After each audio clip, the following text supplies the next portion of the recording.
Hi everyone. Have you ever casually walked into a garage sale, noticed a random game nestled between a bag of chips and some lighter fluid, and thought, sure, why not? No reviews, no hype, no clue what you're getting. Just a box, a cart on the cover, and you decide to drop a few dollars on a complete mystery. That's Kart Rally on the PS2.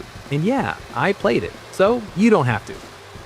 Alright, so before we even talk about the game itself, we need to talk about who made it.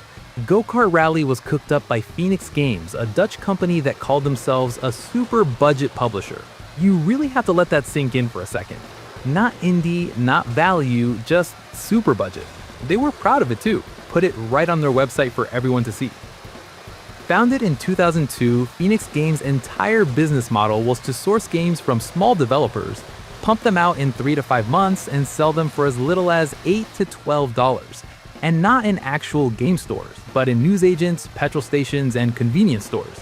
The kind of place where you pop in for some fuel and come out with a new PS2 game. Which tells you everything about who they were after. Parents, the kind that never picked up a controller in their lives.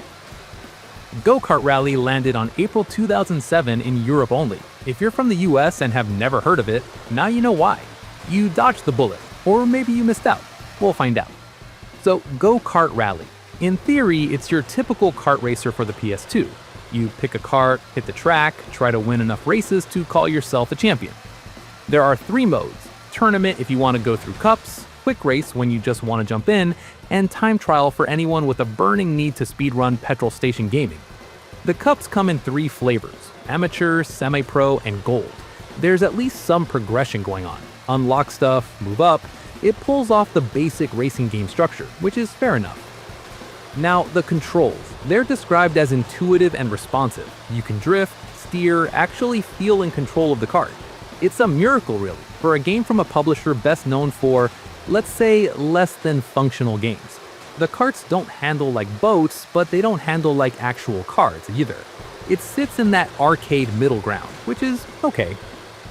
Visually, Kart Rally has 3 tracks you can play and reverse, so 6 in total.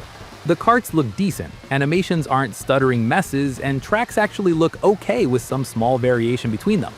For a 2007 PS2 budget title, it's not embarrassing to look at. I want to be honest with you, this is not Gran Turismo, but it's not a slideshow either. The sound design is described as energetic. The music keeps the pace up during races, which is exactly what you want. You're not listening to the Philharmonic here, but it does the job. Here's the thing though, let's be real. Kart Rally is fine. Just fine. There's enough content to keep you busy. Multiple tracks, multiple karts, multiple characters, a customization option for personalizing your ride. It never quite reaches the heights of repetition-breaking variety, but it doesn't collapse into total boredom either. It's a game that delivers on its extremely modest promises. The biggest problem with the game is there's no depth. You won't be putting in 40 hours unless you've lost a bet. You can beat the whole thing in under an hour. And here's a big one. It's only single player. That's right, a kart racer with no multiplayer, no split screen. The one genre that basically lives off inviting your friends over for chaos, and you're on your own. Imagine buying Mario Kart and finding out it's a solo road trip. It's bizarre. So what's the verdict? Kart Rally on PS2 is pure gaming ephemera.